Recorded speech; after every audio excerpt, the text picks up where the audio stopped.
Want to know the mystical significance of colours? Let's start with red.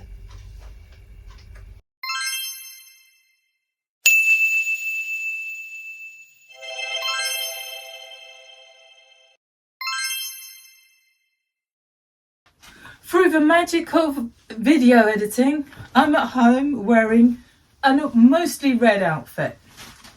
Yay! Red petticoats back, red gingham, red top underneath my red gingham dress.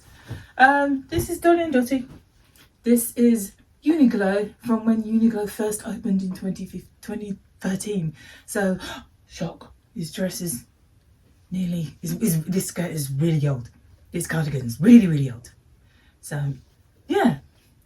Red resonates to the number 1. 1 represents the realization of the self and getting and going and doing. As I said before, red is the colour of Mars, the colour of war and action. So anything that you want to draw attention to, you would put it in red. So this is why sale signs are red. If you're doing a sign and you want something to be read by people, this works in the West because we read from left to right.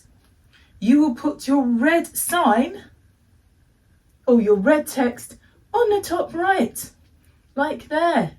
Look where my fingers are pointing. Look, you can see it's really noticeable, that red whatever it is doing a little dance. You're going to look at that. You're going to forget me. You're going to look at the red thing.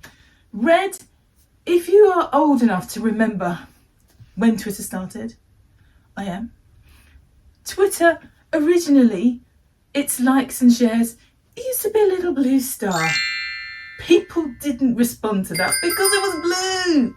Blue and green are kind of the restful colours.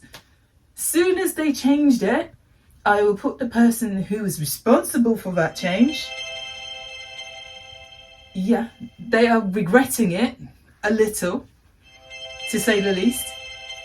Soon as they changed it to a red heart, bang, people started to use that because your eye is automatically drawn to things that are red, because red is also the colour of blood. And what does blood do? It gives you life. So things that are red and red are exciting. You think of red, racing, and raging, and anger. Things that are powerful are red.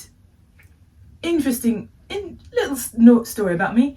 I used to be full-on goth, hardcore goth.